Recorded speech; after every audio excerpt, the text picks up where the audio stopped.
Solo salah satu kota yang punya basis tradisi sangat kuat. Solo meletakkan jejaknya sebagai kota dengan pendekatan dua hal. Yang pertama, dia menjadi kota dengan basis tradisi yang panjang, tapi pada saat bersamaan, kota juga tumbuh sebagai kota yang kosmopolit. Bagian yang penting kenapa kemudian eksistensi tradisi masih bisa kita lihat, saya pikir salah satu yang sangat mendasar adalah bagaimana kemudian tradisi melebur, ya embodied, ya melekat dalam sebuah praktik keseharian. Konteks itu yang kemudian kita bisa melihat bagaimana tradisi bukan hanya dirawat, tapi ia dirayakan.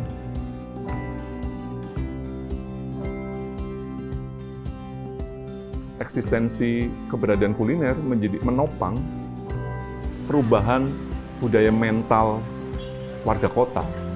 Kuliner bukan hanya sebagai representasi dari tradisi, tapi ia bisa bertahan karena ia dirawat. Ia bukan hanya sebagai sebuah siklus orang yang menyediakan makanan, tapi kemudian ia dihargai dalam bentuk kebutuhan masyarakat yang kemudian menyesuaikan terhadap kebutuhan tersebut. Sampai beragam menu yang kemudian disajikan menjadi sebuah tawaran khas kota ini. Salah satu yang kemudian sangat terkenal di kota ini adalah nasi liwet. Nasi liwet kemudian menjadi sebuah penanda khas dari kegembiraan orang datang ke kota ini. Salah satu magnet selain kemudian orang menikmati proyek-proyek fisik kemegahan kota di masa lampau maupun di masa yang baru, kita juga bisa melihat kemudian pertunjukan-pertunjukan tradisi dalam bentuk intangible. Maka kuliner yang disajikan oleh kota Solo hadir dalam bentuk nasi liwet itu menjadi salah satu display dari eksistensi tradisi. Orang sebut sebagai keplek ilet, gitu. Merayakan kegembiraan di lidah sebagai sebuah bagian dari tradisi yang sebenarnya bukan baru. Ia bukan baru karena kemudian praktik pariwisata, bukan. Tapi sebenarnya ia juga praktik yang sudah sangat panjang. Ia hadir bersama ritus-ritus tradisi yang lain. Kemudian komitmen terhadap upaya merawat cagar budaya dalam bentuk tangible itu menjadi komitmen kota untuk menegaskan bahwa kota ini adalah kota budaya yang ia punya akar tradisi sangat panjang ke belakang, tapi pada saat bersamaan ia juga tidak menolak perubahan ke depan. Dan hari ini kota Solo hadir dalam dua bingkai seperti itu, dalam bingkai kebudayaan wajah antara tradisi dan modernitas sekaligus.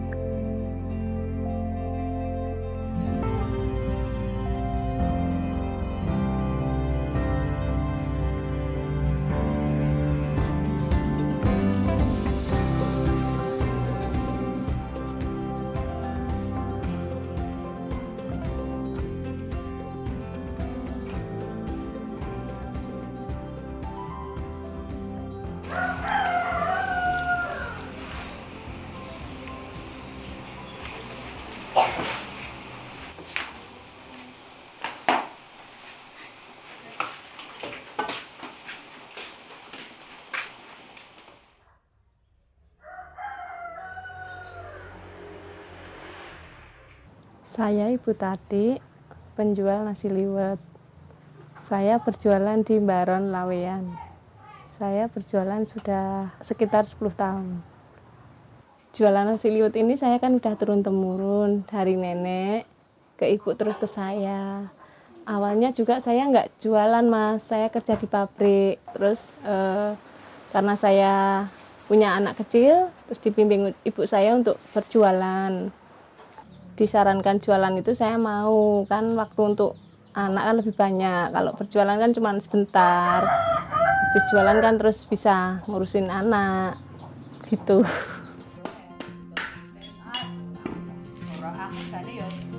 Saya jualannya kan tiap pagi, Mas. Yang di siap siang itu ya kelapa, ngerajang depannya itu. Ayamnya kan sebelum direbus ya dicuci dulu, terus nanti dibersihkan gitu, baru direbus ya sekitaran 3 jam. Terus mususi beras, ngerebusi telur kayak gitu, Mas, persiapannya. Satu malam ya udah mulai masak nasi, bikin kumut, telur kukus, terus nanti pan ayam itu lagi dibumbuin lagi, terus dikukus. Terus bikin sayurnya juga malam itu sampai pagi itu. Dari jam 1 itu nanti jam 5 baru matang persiapan, setengah 6 siap, baru berangkat. Nah, kalau pakai dandang itu hasilnya lebih maksimal, Mas. Nasinya bisa keset pulen. Kalau di Magicom itu biasanya nasi nggak bisa keset kayak seperti yang diinginkan. Terus ya nggak mau pakai Magicom aja, tetap mantep pakai dandang. Oh iya, kalau pakai kayu bakar itu lebih enak, lebih tanak, dan juga nggak rawan gosong. Kalau pakai kompor itu ya cuman kayak praktisnya aja, gitu, lebih praktis, cuman itu sih sebenarnya.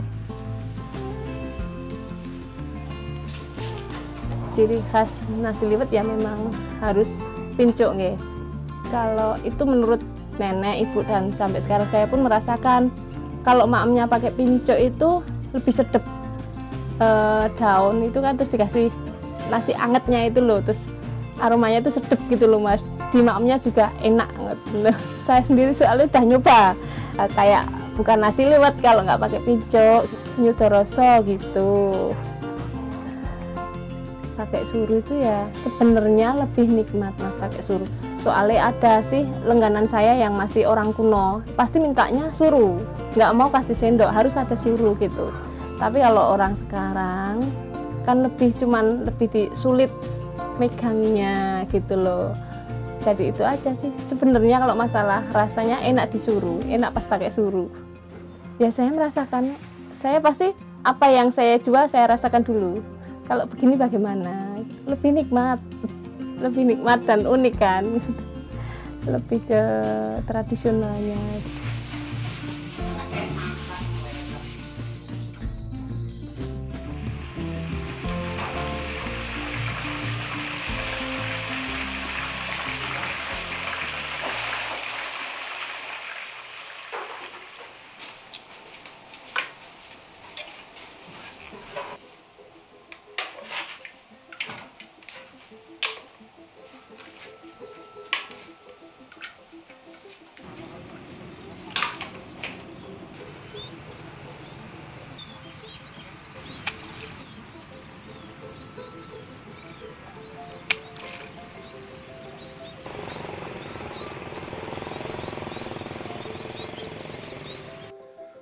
Keseharian kultur budaya agraris, sawah yang masih melingkupi desa dengan suasana sangat sejuk, hamparan hijau ada di mana-mana. Tapi di sisi lain, kita juga bisa menemukan satu dimensi baru atau dimensi yang kemudian diwariskan dari satu generasi ke generasi yang lain, yaitu memasak nasi liwet. Tapi di sisi lain, ia kemudian menjadi sebuah tradisi yang diikat dari orang tua ke anak, dari anak ke cucu, dan kemudian ia mewariskan dari satu generasi ke generasi lain. Tentu ini tidak bisa lepas dari fungsi atau dampak nasi liwet yang kemudian mampu memberi kemampuan menghidupi warga desa dan lingkungan sekitarnya.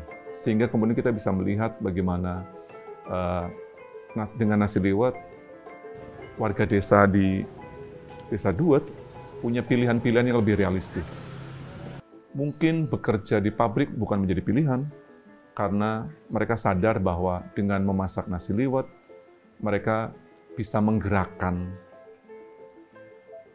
lingkungan sekitar. Mereka bisa mendapatkan sayuran dengan hasil produksi yang dihasilkan oleh tetangga sekitar. Mereka juga bisa mengambil bahan baku dalam bentuk ayam maupun telur dengan yang disediakan oleh tetangga atau lingkungan. Dan pada akhirnya tentu bahan baku yang paling dasar adalah padi dan beras yang kemudian memang disediakan sangat besar di Sukoharjo.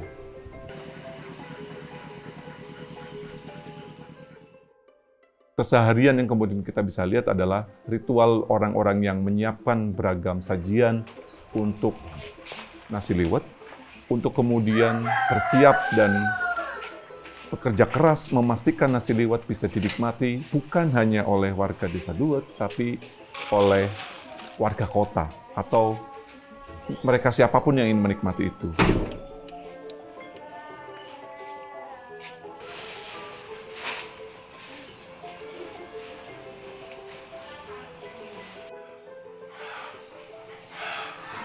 Semakin banyak yang berjualan nasi liwet, semakin banyak juga tempat-tempat yang menyediakan bahannya. Kalau misalnya kayak ayam, kalau dulu banget itu kan juragan ayam itu paling 1-2, sekarang itu udah banyak. Kayak Jepan, Kambel itu juga sekarang banyak tempat Mas di sini, di wilayah sini. Nggak usah jauh-jauh keluar sana, nggak usah ke pasar.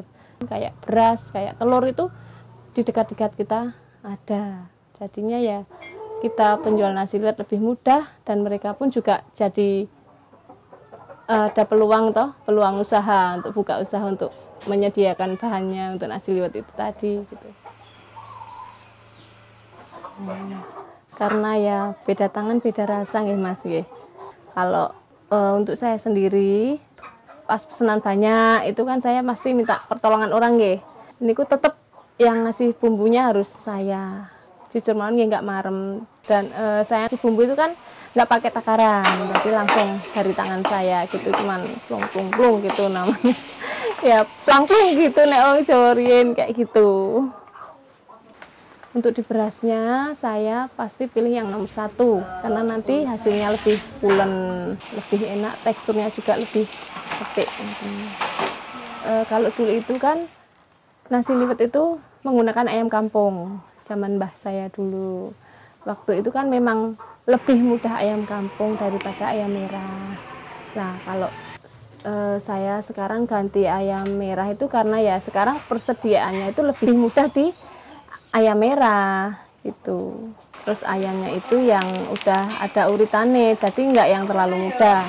Ciri khas nasi liwet itu kan uritan gitu, pasti enak. Terus jangan juga yang terlalu tua. Kalau terlalu tua itu terlalu alot untuk dikonsumsi. Kalau masalah kelapa ya Mas ya, kelapa itu jangan yang terlalu muda, jangan yang terlalu tua. Milihnya yang semanten. Kalau yang semanten itu kan nanti santannya banyak. Karena faktor utama di nasi liwet itu kan kelapanya ya. Nanti kalau kelapanya bagus, yang semanten itu hasilnya juga bisa maksimal. Di nasinya juga bisa gurih, di kumutnya itu bisa mumbruk apik gitu loh Mas. Kalau di sayurnya juga bisa mantep gitu loh kalau saya. Kalau saya kan dari kambel utuh dari terus dibelah, dicukil, dikupas sampai dicuci bersih itu nggak boleh terlalu dini ya. Nah, misal harusnya sekitar jam 3, nanti saya kerjakan jam 9 pagi gitu, nanti hasilnya malah nggak bagus. Nanti dipakai di nasinya itu kadang-kadang malah jadi agak merah gitu loh, nggak bisa putih gitu. Kalau Jepangnya itu jangan yang terlalu tua. Kalau terlalu tua niku mengke mau direbus lama pun keras. Apalagi jangan yang terlalu muda. Kalau terlalu muda itu direbus dikasih bumbunya belum meresap itu udah hancur. Ya harus yang sedang, tapi yang harus super, yang besar-besar gitu, biar nanti masaknya bisa maksimal.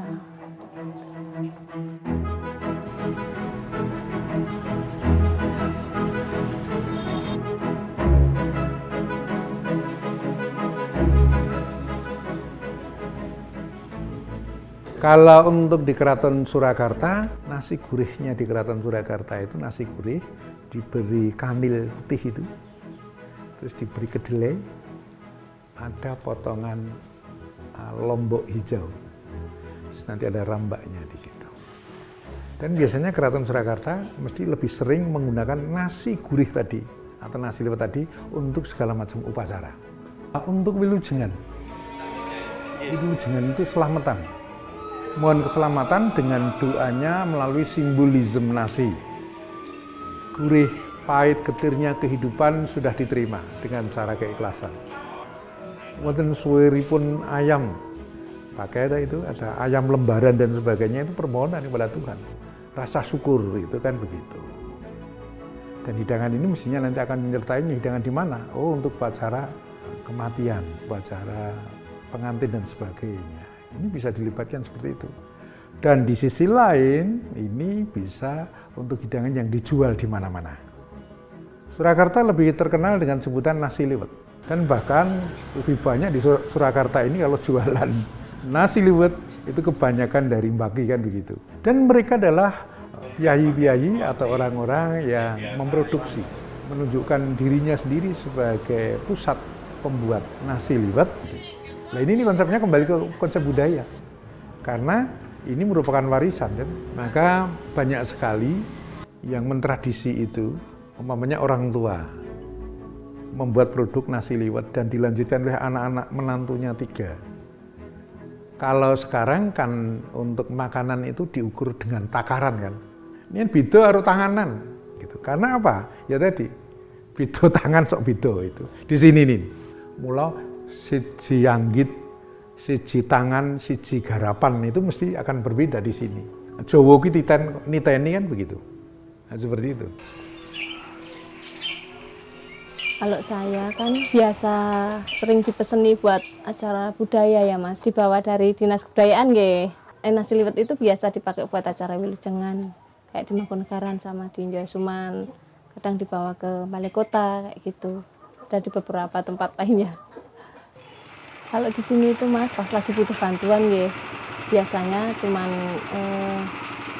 minta perbantuan tetangga aja. Kayak misalnya pas lagi pesanan banyak gitu ya. Misal tetangga ada yang buka cabang gitu, biasa juga minta bantuan tetangga buat jualan di cabangnya itu tadi.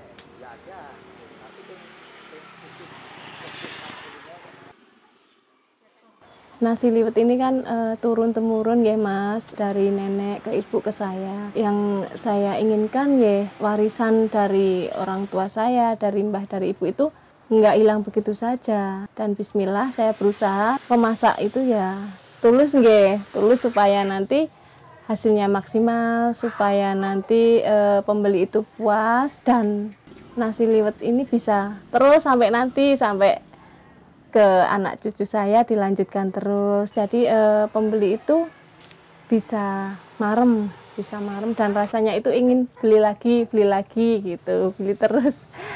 Rasanya ya seneng, bangga. Apalagi sekarang nasi liwet kan jadi ikon nih, ikon Kota Solo.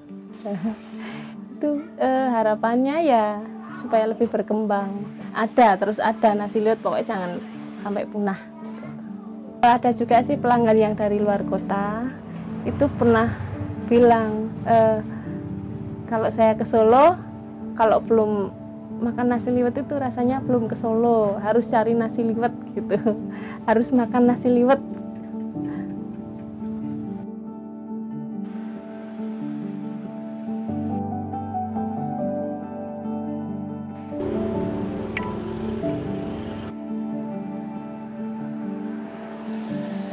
Pilihan-pilihan mereka untuk menjadi semakin realistis dengan kesadaran bahwa nasi liwet kemudian menjadi sumber pendapatan yang kemudian memadai untuk menghidupi beragam kebutuhan, mulai dari kebutuhan sehari-hari, membiayai anak untuk sekolah, termasuk juga mungkin berinvestasi di masa depan, sepertinya menjadi pilihan ketika mereka punya banyak pilihan-pilihan pekerjaan yang lain. Memasak nasi liwet ternyata menghidupi. Dia bukan hanya menghidupi tradisi itu sendiri, dia menghidupi sebuah keluarga. Dia menghidupi sebuah komunitas dan lingkungan. Dan pada akhirnya, nasi liwet yang kita nikmati, ia menghidupi sebuah desa.